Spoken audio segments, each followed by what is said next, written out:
అందరికీ నమస్కారం. నిన్న జరిగిన ధర్మేంద్ర ప్రధాన్ రాజీనామా విషయంపై ఒకసారి మనం విశ్లేషణ చేసుకుంటే, యువత నిశ్శబ్దంగా ఉందని పొరపాటున ప్రభుత్వాలు ఏమరపాటుగా ఉంటే అది నిశ్శబ్దం కాదు. దాని టైం వచ్చినప్పుడు ఖచ్చితంగా యువత శక్తి చూపిస్తుంది అని తెలియచేయడానికి నిన్నటి ఉదాహరణ చాలా చక్కటైన ఉదాహరణ. ఎందుకంటే కాక్రోచ్ జనతా పార్టీ యువత ఏదైతే ఉందో, నీట్ పేపర్ లీకేజ్ పైన ఒకసారి వాళ్ళు స్పందించే తీరు చూస్తే భారతదేశాన్ని మొత్తాన్ని కదిలించారు. ఎందుకంటే ప్రభుత్వాలు తప్పు చేసేటప్పుడు ఖచ్చితంగా యువత శక్తి ఆ సందర్భం వచ్చినప్పుడు చూపిస్తుంది అనడానికి ఇది పెద్ద ఉదాహరణ. అయితే దాని మీద భిన్నమైన అభిప్రాయాలు చాలామందికి ఉండొచ్చు, కాదని చెప్పను. కానీ అసలు వాస్తవ పరిస్థితులు ఏదైతే నీట్ పేపర్ లీక్ అయిందో, ఆ నీట్ పేపర్ లీక్ అయిన తర్వాత ఆ ఎగ్జామ్ రద్దు చేశామని చెప్పి చేతులు దులుపుకుంటే కరెక్ట్ కాదని, మళ్ళీ ఎగ్జామ్ పెట్టినంత మాత్రాన గతం జరిగిన తప్పుల్ని సరిచేసినట్టు అవుతుందని ప్రభుత్వం భావించింది. అది కరెక్ట్ కాదని నిన్న యువత నిరూపించింది.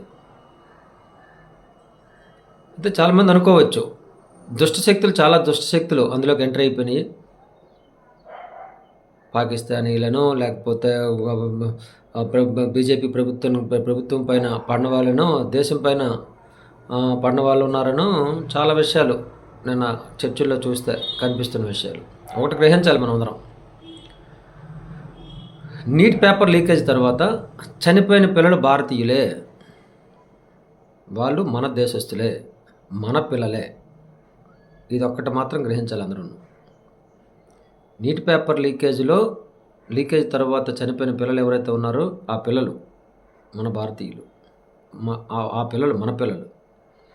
సరే, కొన్ని దుష్టశక్తులు చేరకపోవచ్చు అని పక్కన పెడితే, ప్రధానంగా ఏదైతే కాక్రోచ్ జనతా పార్టీ యువత పోరాటం చేసిందో ఆ పోరాటానికి దేశం మొత్తం మీద మంచి స్పందన వచ్చింది, ప్రభుత్వం దిగొచ్చింది. ధర్మేంద్ర ప్రధాన్ రాజీనామా చేయడం జరిగింది. ఇవన్నీ వాస్తవాలు. ప్రభుత్వాలు ఒకటి మాత్రం గుర్తుంచుకోవాలి.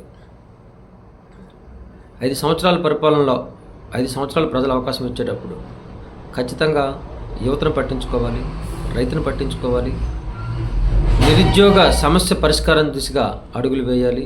మనం ఏం చేస్తే అదే రైట్ అని చెప్పి 5 సంవత్సరాల పరిపాలనలో ఉన్నాం కాబట్టి మనం ఏం చెప్తే అదే రైట్ అనుకునేటట్టు ఎవరిని పట్టించుకోకుండా, ఎవరితోనే చర్చలు జరపకుండా, ఎవరితోనే ఆలోచనలు చేయకుండా మనకు నచ్చినట్టు మనం నిర్ణయాలు తీసుకొని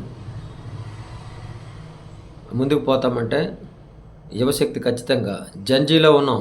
యువశక్తి ఖచ్చితంగా ఊరుకునే పరిస్థితి ఉండదని నేను ఢిల్లీ నిరూపణతో జరిగింది.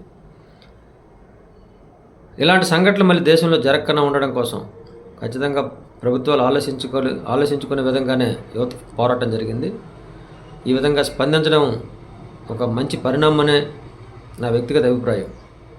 అలాగే యువత కూడా సోషల్ మీడియాలో వచ్చినవన్నీ వాస్తవాలు అన్నట్టు, సోషల్ మీడియాలో కనిపించిన పోస్టులన్నీ నిజాలు అనేటట్టు ఆ రోడ్లపైకి రాకుండా వాస్తవ పరిస్థితులు కూడా యువత గ్రహించి, వాస్తవ పరిస్థితులను విశ్లేషించి దాని మీద క్షుణ్ణంగా పరిశీలన చేసుకొని యువత పోరాటం చేయాలి. అప్పుడే ఆ యువశక్తికి ఒక మంచి ఆదరణ, ఆ యువశక్తి చేసిన పోరాటానికి ఒక నిజాయితీతో చేసిందనే ఒక భావన ప్రజల్లో కలిగినట్టుగా చేసుకునే విధంగానే ఈ యువత కూడా పోరాటంలో ఉండాలి. ఈరోజు పేపర్ లీకేజ్లో అంటే స్వతంత్ర భారతదేశంలో అంటే ఒక ఎగ్జామ్ను కూడా సక్రమంగా నిర్వర్తించలేని పరిస్థితి దేశంలో ఉంటే వెలుగుతుంది భారత్. ఒక నినాదంతో ముందుకెళ్తున్న భారతదేశంలో మరి దీన్ని ఏ విధంగా తీసుకోవాలి? అంటే వెలుగుతుంది అనుకోవాలా, ఆరిపోతుంది అనుకోవాలా? ఒక పేపర్ లీకేజ్ అనేది ఒక పిల్లోడి జీవితమే కాదు, ఆ కుటుంబం జీవితం, ఒక దేశ భవిష్యత్తు. అసలు అంత ఈజీగా ప్రభుత్వాలు ఒక పేపర్, ఒక ఎగ్జామ్ను అంటే ప్రాపర్గా పెట్టుకోలేని పరిస్థితిలో ప్రభుత్వాలు నడిపిస్తే ఈ ప్రభుత్వాలను ఏమనుకోవాలి? నేను irrespective of party, A party అయినా, ఏ ప్రభుత్వాలైనా ఖచ్చితంగా ప్రజలకు జవాబుదారితనం ఉండాలి. ఏదైతే యువత ఆశలతో రాత్రి పగలు కష్టపడి చదువుతుందో ఆ కుటుంబం కోసం, ఆ పిల్లడి జీవితం కోసం, ఆ ఎగ్జామ్ అనేది ప్రాపర్గా పెట్టుకోలేని పరిస్థితి వెలుగుతున్న భారత్లో మనకు కనిపించకపోతే అది వెలుగుతున్న భారత్ కాదు, ఆరిపోతున్న భారత్గా మిగిలిపోయే పరిస్థితి రాకుండా ఉండాలని, భారతదేశాన్ని ఎవరు తక్కువ అంచనా వేయకూడదు.